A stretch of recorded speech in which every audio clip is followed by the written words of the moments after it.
ఇలా ప్లేట్ తీసుకొని దీనికి ఇలా ఆయిల్ ఒక రెండు చుక్కలు ఆయిల్ వేసేసుకొని ఆయిల్ అప్లై చేసుకొని దీని మీద మనం వడియాలు పెట్టుకున్నాం. ఇదిగోండి పేస్ట్ చేశాక రైస్ ఇలా బ్యాటర్ అయిపోయింది కదా. దీన్ని ఇప్పుడు ఇలా ఆయిల్ అప్లై చేసుకున్న ప్లేట్లో వాటర్ సహాయంతో చూసారు ఇప్పుడు నేను పెడుతున్నాను.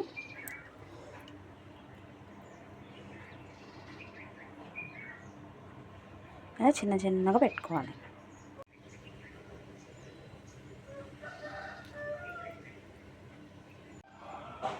చూసారా ఎలా పెట్టేసాను. 3 ప్లేట్స్ అయినాయి నాకు ఇలాగా.